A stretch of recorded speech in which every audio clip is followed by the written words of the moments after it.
In this video, update lang tayo sa mga kaganapan sa market. Warren Buffett magre-retiro na, ang tinaguri ang pinakamalupit na long-term investor in history. So kahit nasa crypto tayo, hindi maipagkakaila na isa ito sa mga personalidad na hinahangaan natin pagdating sa pag-i-invest. We will also talk about tokenized gold at ang plano ni Vitalik Buterin na pasimplehin na lang ang Ethereum dahil sa patuloy na hindi magandang performance nito sa Layer 1 arena. At kung interesado kayo sa ganitong mga content, token reviews, crypto news, anything related to crypto, make sure to subscribe and hit the notification bell. Sa annual shareholder meeting, kinumpirma ni Warren Buffett na 4 na dekada nang namamalakad sa Berkshire na magre-retire na siya bilang Chief Executive Officer sa katapusan ng 2025. The time has arrived when Greg should become the Chief Executive Officer of the company at year-end, pahayag niya. Sabay din na naniniwala siyang unanimously itong aaprubahan ng board.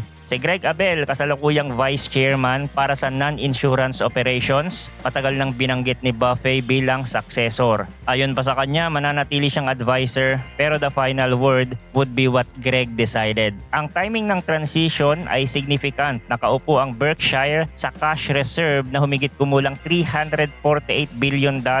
Isang matinding war chest na pwedeng gamitin ng bagong pamunuan para sa acquisitions, buybacks o defensive play sa volatile macro environment. Si Buffett ay matagal nang nagsasabing unsustainable ang lumalaking US national debt at madalas niyang sinasabihan ng babala ang mga shareholders tungkol sa increasingly unstable macroeconomic environment na humahataw sa stock market. Pero kahit kinukonsider siyang GOAT sa value investing, hindi maipagkakaila na mula 2020 nag-return ng mahigit 781% si Bitcoin, samantalang 150% lang ang naibalik ng Berkshire Class A stock. Ironically, dahil sa maraming interview, paulit-ulit ding diniscredit ni Buffett at ng longtime partner niyang si Charlie Munger si Bitcoin. Tinawag pa nila itong rat poison squared at sinabing has no value. Hindi nga raw ito qualify bilang investment vehicle, dapat iwasan ng traders. Gayunpaman, patuloy na pinipili ng market ang digital supply cap assets kapag heightened ang macro risk.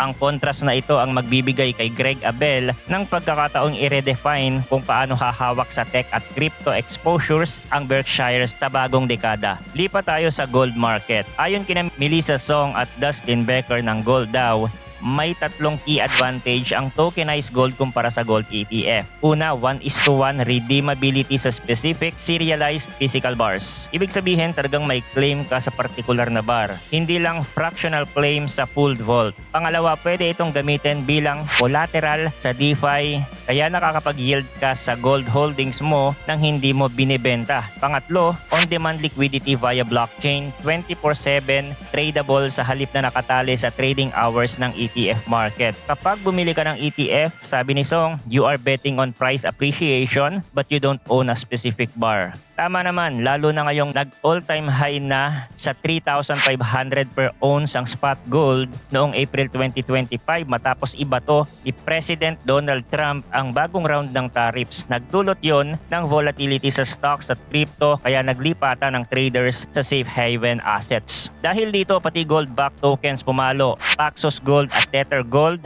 parehong umakyat. Bitcoin advocate Max Keiser nag-tweet pa, a gold-backed stablecoin would outcompete USD stablecoins. USD has no volatility but you lose purchasing power. Kung bearish ka sa USD at cautious sa fiat-backed stablecoin, lumalabas na ang tokenized gold ay parang modern digital bullion.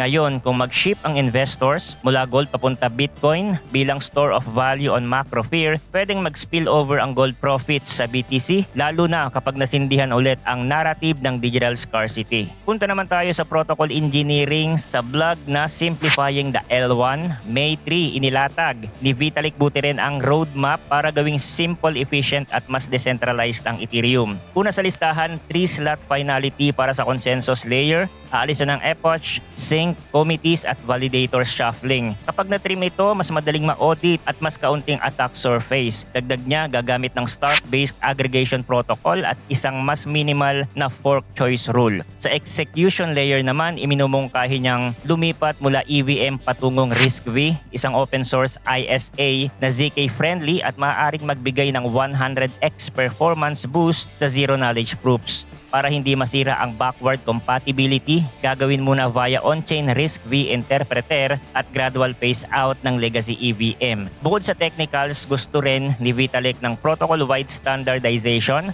iisang serialization format, preferably SSZ at unified tree structure. Simplicity is similar to decentralization. Sabi niya, may target pa siyang max line of code policy para mapanatiling audit-friendly ang consensus logic. Ang lahat ng ito ay tugon sa lumalaking complexity cost mula nang lumipat ang network sa proof of stake at nag-integrate ng ZK Snarks. Mahalaga ito lalo't bumaba ang Ethereum shares sa TVL from 96% in 2021 to 51% today. Ayon kay Alex Vanevic ng Nansen, giit niya, open race na raw sa Layer 1 leadership kung saan pabor si Solana at iba pang chains dahil sa speed at cost edge. Kaya kailangan talaga ni Ethereum ng lean reboot. Short-term price action update din tayo kay Bitcoin sa daily. So nung isang araw halos umabot na yung price ni BTC sa 98,000. Wala pa rin tayong nakikitang significant retracement dito. Ang nangyari kasi dito ay sideway movement lang kahit may red candle dyan. Wala tayong nakitang 3 to 4 consecutive red candle na mahahaba sa daily price action nito para masabi na may valid rejection sa resistance area. So ibig sabihin lang yan, buyers are willing to buy at a higher price at kapag naabot na niya ng certain area kung saan maraming investors and traders ang willing magbenta, probably magte-take profit kasi nakabili sila sa swing low, doon tayo magkakaroon ng retracement at andito yon sa psychological level na 100,000. Diyan siya pwede mag-retrace, pabalik dito, and that would be a healthy retracement para makabuelo at makabuo ng another higher high. Same with this previous price action, retracement, then bounce to form another high uptrend scenario. Sa ngayon, bullish pa din yung price action niya kahit magkaroon ng retracement. And again, this is not a financial advice. Binibigyan ko lang kayo ng outlook sa market na posibleng makatulong din sa inyo kung kayo ay short-term trader or nagtitrade ng Bitcoin sa lower time frame. And again, kung active trader kayo, you can use B2Next para ma-take advantage nyo yung mga bonus na ino-offer nila. Yung link nasa description. Anyway, magiging bearish lang ulit tayo kapag mas malalim yung drop. Yung tipong umabot dito sa previous low natin. Kasi kapag nangyari yun, medyo malaki yung selling activity. Whales are panicking for some reasons na hindi pa natin alam sa ngayon. Pero in current situation, wala tayong nakikitang another Black Swan event na magti-trigger ng ganong scenario. Kaya we have to continuously pay attention sa mga news about macro na malaki ang impact sa crypto market. Okay? So yun lang ang update natin for today. Thanks for watching again. Good luck and see you on the next video.